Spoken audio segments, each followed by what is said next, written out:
एक ऐसा व्यक्ति जिसके पास किसी भी तरह के डर का कोई अर्थ नहीं है, वास्तव में स्वतंत्र है, एक शांतिपूर्ण व्यक्ति है। जी कृष्णमूर्ति हमेशा से मुक्ति की जब बात करते थे तो वो मुक्ति को उस आयाम में नहीं देखते थे। हमेशा से हम मुक्ति को देखते हैं शरीर से मुक्त होना, हमारे लिए सिर्फ एक ही मुक्ति है, किंतु वो ये बोलते थे कि शरीर एक छोटा आयाम है, ये एक भौतिक आयाम है, किंतु इसके अलावा कई सारे आयाम ऐसे हैं जिनसे हम उलझे हुए रहते हैं। हम सिर्फ शरीर नहीं है तो फिर हम सिर्फ शरीर से फैसले क्यों लेते हैं, या हम शरीर के सिर्फ फैसले क्यों लेते हैं? हम अपने आप को, क्योंकि हम अपने आप को सिर्फ फिजिकल मान लेते हैं, हम अपने आप को सिर्फ भौतिक मान लेते हैं। यदि हम समझें इसके गहरे मायनों को तो हम ऊर्जा शरीर हैं, हम ऊर्जा में चलते हैं। एक व्यक्ति की डेथ के बाद क्या होता है, ये हम हमेशा से सभी धर्मों का एक बेसिक प्रश्न रहा है, और शायद यही एक ऐसा जवाब है, यही एक ऐसा प्रश्न जिसका जवाब हमें कभी नहीं मिल सका। और कभी कभी यदि हमें मिल भी जाए तो आप इसको एक्सप्लेन कैसे करेंगे? कोई एक ऐसी अवस्था में आप पहुंच जाते हैं, आपको तो वो फील हो चुकी है, जैसे मैंने कहा ना कि ध्यान की अवस्था को आज तक कभी भी क्लेरिफाई नहीं किया जा सका, आज तक कभी समझाया नहीं जा सका। उसकी सबसे बड़ी वजह यही थी कि उस अवस्था में जो अनुभव घटते हैं उनके लिए शब्द नहीं होते। सबसे बड़ी मुश्किल, आप बहुत गहरी शांति को महसूस करते हैं तो आप यही कह सकते हैं कि मैंने शांति को महसूस करा। अब क्या कुछ हुआ ये बताना मुश्किल होता है, तो सामने वाला व्यक्ति कभी समझ नहीं पाता। बस ये है कि ये एक व्यक्तिगत प्रक्रिया है, निजी प्रक्रिया है, आपको खुद ही इसमें उतर के खुद महसूस करना पड़ेगा। आप किसी और से थोड़ा सा एक आसरा ले सकते हैं कि हाँ ऐसे कुछ हुआ होगा, तो कुछ चीज़ें हैं जिनके बारे में कभी समझाया नहीं गया। ऐसे ही एक डर एक ऐसी प्रक्रिया है जो बहुत बड़े स्तर पे इंसानी जीवन को या किसी भी प्रजाति के जीवन को बांध लेती है। हम हमेशा से अलग अलग चीज़ों से डरते हैं जिसकी वजह से हमारी चेतना का कभी विकास नहीं हो पाता। एक होता है, जिस तरह से मैंने बोला था कि एक होता है दर्द। दर्द के डर की वजह से कि हमें दर्द होगा, हम अपने शरीर को सुरक्षित रखते हैं। आपने देखा कि कभी कील चुभ जाती है तो हमारा जो शरीर है वो इतना कॉन्शियस होता है इसके प्रति कि कील पर कभी कभी पाँव पड़ने से पहले ही हल्की सी चुभन से ही हम हटा लेते हैं, या कुछ गर्म हमें लग जाता है अचानक छूते हम दूर कर लेते हैं शरीर को बचाने के लिए। डर बेसिकली था हमारे मन को बचाने के लिए, पर डर के ऊपर का भी एक आयाम है, वो सिर्फ एक शुरुआती क्षण है। जैसे ही हम किसी चीज़ से डरते हैं तो हम अपने आप को बचाने की कोशिश करते हैं, और बचाने की कोशिश में कभी कभी हम उस आयाम को महसूस ही नहीं कर पाते। जीवन है, जीवन फूल खिलता है। यदि एक बीज इस बात से डर जाए कि मैं तो अपना अस्तित्व खो दूंगा, ऐसे ना हो कि मैं मेरे से पंखुड़ियाँ निकलें और फिर बारिश ना हो, ऐसे ना हो कि मेरे से पंखुड़ियाँ निकलें और ये ज़मीन उपजाऊ ही ना हो और मैं बेकार में ही मारा जाऊं, किंतु किसी ना किसी को बलिदान देना पड़ता। बलिदान से मेरा मतलब है कि जब कोई एक अस्तित्व खोता है तब दूसरा अस्तित्व निखर कर सामने आता है। यदि आप डर के अस्तित्व में जीते हैं, आप यदि डर में जीते हैं, तो आप वो अभय की स्थिति, आप वो गहरे ज्ञान, आत्मज्ञान की स्थिति, गहरे आनंद की स्थिति, वो अनंत शांति की स्थिति को कभी महसूस नहीं कर सकते।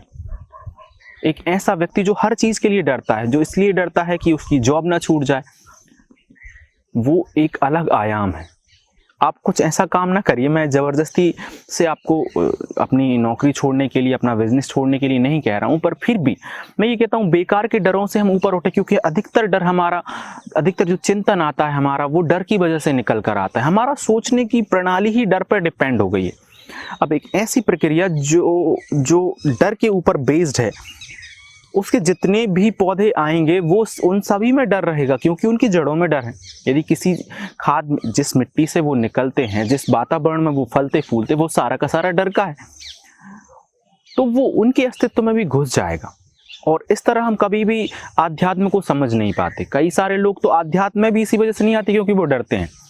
मैं ऐसे कई सारे लोगों के प्रश्नों के जवाब देता हूं जो ये पूछते हैं कि क्या हमारा ये जीवन इस तरह से काम नहीं करेगा, क्या हमारे फैमिली रिलेशनशिप टूट जाएंगे, क्या हमारे लोगों से संबंध विच्छेद हो जाएंगे, क्या हम अकेले तो नहीं हो जाएंगे।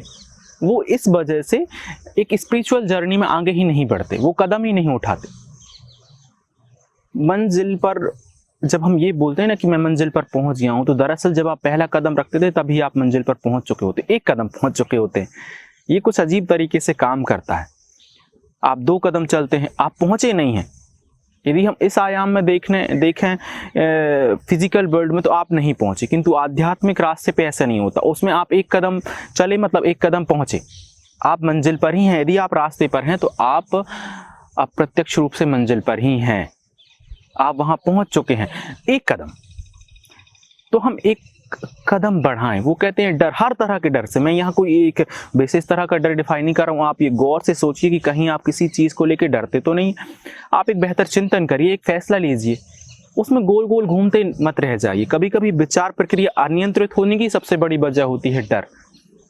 हम डरते हैं मरने से। एक व्यक्ति जिसके मरने का डर खो गया है, वो जीने की सबसे बेहतरीन कला है। मैं ओशो, आचार्य श्री रजनीश ओशो को मैंने पढ़ा था और उनका एक बुक था, मैं मृत्यु से खाता हूँ। मुझे लगता है कि आज तक जीवित धर्म गुरुओं में उस समय तक किसी भी व्यक्ति ने, किसी भी एक आध्यात्मिक संत ने इतना बेहतर वक्तव्य नहीं दिया। हाँ, दिया होगा तो हो सकता है वो लोगों तक ना पहुंचा हो, किंतु जो मैंने महसूस करा, इतने अच्छे ढंग से उन्होंने समझाया कि आप मृत्यु को यदि एक बार एक्सेप्ट कर लेते हैं, उसको एक जीवन प्रक्रिया के तौर पर सिर्फ कि ये तो ये हिस्सा है। उन्होंने बताया कि मृत्यु तो घटित हो चुकी है। जैसे आपने जन्म लिया, एक पल मृत्यु, और आप जैसे ही एक पल जीते हैं, अगले पल फिर मर जाते हैं। मतलब एक एक पल आप मर रहे हैं। आपके पास एक लिमिटेड पीरियड है, उस पीरियड का खत्म होना ही मृत्यु है। एक समय आता है कि आपके पास जो शीशी है जिसमें पानी भरा हुआ था, वो बूंद बूंद रिश्ते रिश्ते रिश्ते पूरा खत्म हो जाता है। ये इसको बोलेंगे हम पूरी तरह से मृत्यु। पर मृत्यु तो चालू हो चुकी है जन्म के साथ ही। उन्होंने इतने अच्छे से क्लियर करा, तो मैं कहूँगा कई सारे लोग जो थे, उनके जीवन से मृत्यु का डर खत्म हो गया। एक सबसे बड़ा डर हमारे जीवन में यही होता है, और हम किसी आयाम को महसूस नहीं कर पाते क्योंकि हम डरते हैं। हम डरते हैं कि हमारी फैमिली ना खो जाए। कभी कभी हम एक नकली व्यक्तित्व बना लेते हैं, हम अपना व्यक्तित्व खोते चले जाते हैं डर की वजह से, कि ऐसे ना हो कि मैं जिन लोगों से जुड़ूं वो कुछ और मुझसे एक्सपेक्टेशन रखते हैं, और मैं डरता हूं कि कहीं मैं उनसे दूर ना हो जाऊं। इस वजह से आप एक कुछ और ही व्यक्तित्व, मैं कहता हूं स्पिरिचुअल जर्नी में आप आइए, फिर जो होता है होने दीजिए। जब हम संबंध शुद्धि की बात करते हैं, तो संबंध शुद्धि में ये नहीं कहा जाता कि आप बहुत अच्छे बने और आप नकली हो जाएं। संबंध शुद्धि का मतलब होता है आपके संबंध बिल्कुल ओरिजिनल हों, बिल्कुल हकीकत हों, उनमें मिलावट नहीं होनी चाहिए, 100% शुद्ध हों। और हम ये गहरे में समझें इस बात को कि हम उनसे किस तरह से जुड़े हुए हैं। यदि हम अपने आप में बदलाव लेकर आते हैं, हम बुरे बनते हैं, या हम अपने अंदर किसी चीज़ को मारते हैं, किसी चीज़ के डर की वजह से उनसे जुड़ते हैं, तो वो ठीक नहीं है। वो संबंध खत्म हो जाना ही ठीक है। हम उसकी परवाह करें, ये हमारा एक निर्णय हो, किंतु ये जरूरी नहीं है कि फिर हम उससे उस तरह से जुड़े रहें जिस तरह से अभी जुड़े हुए हैं। मैं कहूँगा कुछ भी आपके जीवन में ऐसा नहीं है जो हटाने लायक है, पर उसके ऊपर उठने लायक जरूर है। डर से भागना नहीं है। एक व्यक्ति जो बहुत डरता है वो साहसी हो सकता है। एक साहसी व्यक्ति बहुत डरपोक होता है, क्योंकि वो साहसी ही इसी वजह से, क्योंकि वो डरपोक है। एक डर को अपने अंदर भींच लेना और फिर साहस दिखाना कि मैं यहाँ से निकल जाऊंगा, नहीं, वो डर की निशानी है। किंतु एक होती अभय की स्थिति, जब हम समझदारी के बहुत अच्छे स्तर तक पहुंच जाते हैं। ऐसा नहीं है कि फिर हम शेर के सामने कूद जाते हैं, नहीं, हम समझ के साथ काम लेते हैं, हम उस आयाम को भी महसूस करते हैं जीवन के। तो बहुत महत्वपूर्ण था। और जी कृष्णमूर्ति जी हमेशा बोलते थे कि जो हमारी शिक्षा प्रणाली है वो डर पर बेस्ड नहीं होनी चाहिए, क्योंकि ऐसी शिक्षा जो डर से निकल कर आती है, इस बात के डर से कि मेरा भविष्य कैसा होगा, मेरा भविष्य कैसा होगा, इस बात का कोई डर नहीं। वो कहते थे कि शुद्धतम अस्तित्व को जीते चले जाएं। आप इस पल जो बेहतर कर सकते हैं, बेहतर सीख सकते हैं, इतना काफ़ी है। और इससे आपकी विचार प्रक्रिया बहुत कम हो जाएगी, और आप वो देख पाएंगे जो वास्तव में है, क्योंकि डर देखने नहीं देता।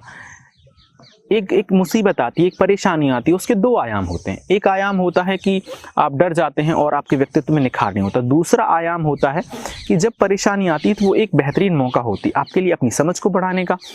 वो जिस भी फील्ड से निकल कर आई है वो परेशानी, वो जिस भी चीज़ से संबंधित है, उसमें और आगे और बेहतर बनने का। परेशानी के हमेशा से 2 आयाम है। जब आप डर के आयाम में देखते हैं तो हमेशा आपकी इंटेलिजेंस कम हो जाती है।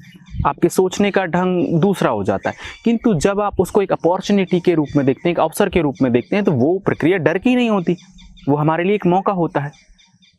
तो इतनी सी बात है, इसको हम गहरे में समझें, और इस पर तो हम बहुत लंबी चर्चा कर सकते हैं। किंतु बेसिकली मैं कहूँगा, आप अपने चिंतन को, अपने विचारों को बहुत ध्यान से देखिए, कहीं उन विचारों में डर तो नहीं घुसा हुआ है, उन विचारों में डर तो नहीं जुड़ा हुआ है। मुझे देखने और सुनने के लिए बहुत धन्यवाद। आपने मुझे इतना प्रेम से सुना, उसके लिए मैं अनुग्रहित हूँ। आप सभी के अंदर उपस्थित परमात्मा को मेरा प्रणाम।